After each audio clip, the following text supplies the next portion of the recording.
warahmatullahi wabarakatuh. Hamdan wa syukran lillah, salatan wa salaman ala rasulillah, amma ba'd.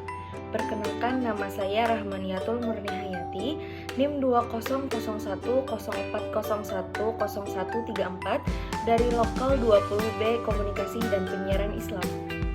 Di sini saya ingin menjawab pertanyaan dari soal middle test retorika dakwah. Secara bahasa, retorika dikenal dengan kata retor yang berasal dari bahasa Yunani atau juru pidato ataupun orator. Secara istilah, retorika adalah suatu gaya atau seni dalam berbicara, baik berdasarkan bakat, alami, ataupun memerlukan keterampilan yang khusus. Mengapa dakwah perlu retorika? Karena yang sudah kita ketahui bahwa retorika adalah seni dalam berbicara, sudah pasti orang yang mendalami dan mempelajari retorika akan memiliki kemampuan dalam berbicara. Apabila seorang dai pandai menggunakan retorika dengan baik, maka dalam pengolahan pesan dan penyampaian pesan dakwah akan lebih bagus, sehingga mampu memahami dan menyerap pesan dakwah tersebut dengan baik. Dakwah tanpa retorika akan lebih kelihatan mengejek ketimbang mengajak, juga akan kelihatan memukul ketimbang merangkul, dan dakwah lebih kelihatan banyak sentimennya ketimbang argumennya. Sejarah retorika. Retorika sudah ada sejak manusia lahir, namun retorika dipelajari dan dimulai pada abad ke-5 sebelum Masehi, ketika kaum sofis di Yunani mengembara dari suatu tempat ke tempat lain untuk mengajarkan pengetahuan tentang politik dan pemerintahan dengan penekanan terutama dalam kemampuan berpidato. Pemerintah perlu usaha membujuk rakyat demi kemenangan dalam pemilihan. Berkembanglah seni pidato yang membenarkan pemutarbalikan kenyataan demi tercapainya tujuan. Halayak bisa tertarik dan terbujuk. Retorika dipelajari, diawali dan dilaksanakan di negara-negara yang menganut demokrasi langsung, yakni Yunani dan Romawi.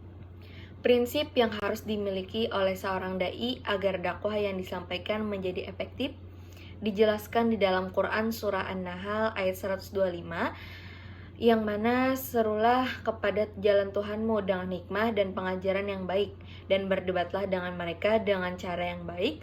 Sesungguhnya Tuhanmu dialah yang lebih mengetahui siapa yang sesat dari jalannya, dan dialah yang lebih mengetahui siapa yang mendapat petunjuk.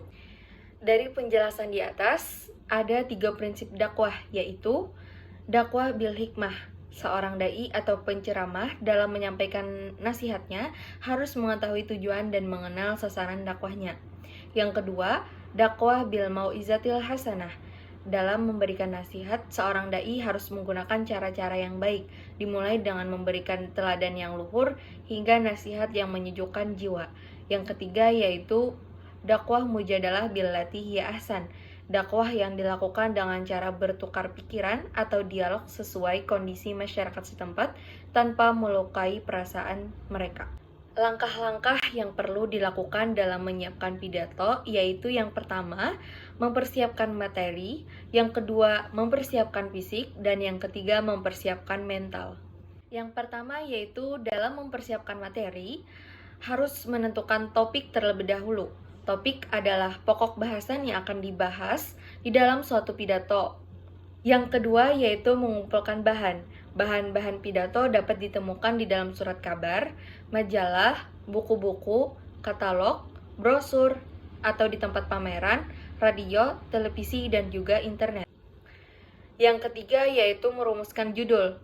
Judul yang baik harus memiliki 3 syarat, yaitu yang pertama relevan, provokatif, dan singkat. Yang keempat yaitu menentukan tujuan. Yang pertama yaitu dengan cara memberitahukan, yang kedua dengan mempengaruhi, dan yang ketiga dengan cara menghibur. Yang kelima yaitu penyusunan kerangka pidato. Setelah yang pertama tadi menentukan topik, yang kedua mengumpulkan bahan, yang ketiga merumuskan judul dan menentukan tujuan, kemudian kita menyusun kerangka pidato, yaitu yang pertama pendahuluan, yang kedua isi, dan yang ketiga penutup. Mungkin ini saja yang dapat saya sampaikan. Mohon maaf apabila terdapat kekurangan dan kesalahan di dalam penyampaian. Wassalamualaikum warahmatullahi wabarakatuh.